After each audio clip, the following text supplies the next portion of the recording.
गरज उठी जो बीहड़ों में, वह बंदूक पुरानी थी, नाम फूलन था उसका, वह चंबल की रानी थी। चंबल के पानी में बगावत है, यह कहावत है और हकीकत भी। इसके पीछे का कारण है द्रौपदी द्वारा इस नदी को दिया गया एक श्राप। किसे पता था कि चंबल के किनारे रह रही एक 10 साल की लड़की का विद्रोह उस चेन ऑफ इवेंट्स की शुरुआत है जो उसे फूलन से बैंडेड क्वीन बना देगा।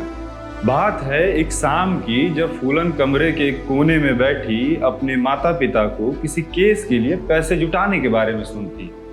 यह केस उस 80 बीघा जमीन और 2 मंजिला इमारत के लिए है जो उसके दादा की पैतृक संपत्ति थी, जिसे उसके चाचा बिहारी लाल ने धोखे से अपने नाम करा रखी है। जहां उनके पास कई नौकर चाकर हैं, वे दूध और जलेबी खा रहे हैं, वहीं फूलन का परिवार सूखी रोटी और पानी पीने के लिए मजबूर है।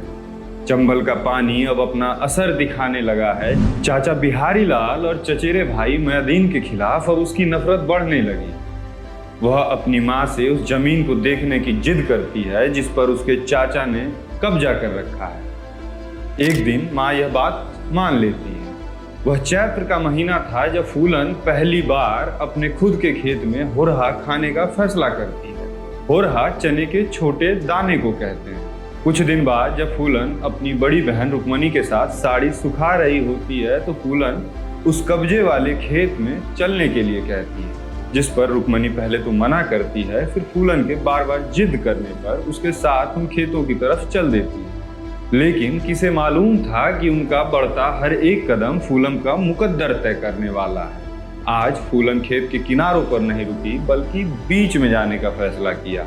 वह रुक्मणी से कहती है कि कितना सुंदर है ना, फिर उसी आनंद की अनुभूति में काफी दृढ़ विश्वास से कहती है कि एक दिन सब हमारा होगा। तभी एंट्री होती है खेत के चौकीदार की और वह उससे पूछता है कि वह वहां क्या कर रही, जिस पर फूलन अपने हाथों पर रखे होरहा के दाने को उसकी तरफ बढ़ाते हुए हंसकर कहती है कि बैठी हूं, वैसे भी यह घर जैसा है। नौकर मुइनुद्दीन को बुला लाया, उसने भी उन्हें घर जाने को कहा, जिस पर फूलन ने फिर से वही दोहराया कि यह उसके लिए घर जैसा है। मुइनुद्दीन गुस्से में चिल्लाया कि बिना होशियारी किए मेरी जमीन से चली जाओ। इस पर फूलन ने एक सरसों के फूल को तोड़ा, प्रश्नवाचक निगाहों से मुइनुद्दीन की तरफ देखते हुए उससे पूछा, तुम्हारी जमीन? बात हाथापाई तक पहुंच गई। इस लड़ाई की सजा भी फूलन को मिली। उसके उग्र स्वभाव को देखते हुए उसके पिता ने महज 11 साल की छोटी उम्र में उसकी शादी एक अधेड़ से कर दी। ससुराल अच्छा नहीं था, ना ही उसके प्रति उसके पति का व्यवहार, इसलिए वह अपने गांव वापस आ गई। फूलन ससुराल से अकेले नहीं आई, साथ में बुरी किस्मत भी साथ लेकर आई। उसे एक झूठे केस में मुइनुद्दीन ने जेल भिजवा दिया, जहां उसके साथ शारीरिक शोषण हुआ।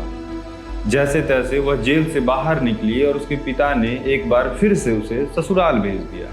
पति का व्यवहार अब भी नहीं बदला और फूलन को मजबूरन ससुराल छोड़ना पड़ा।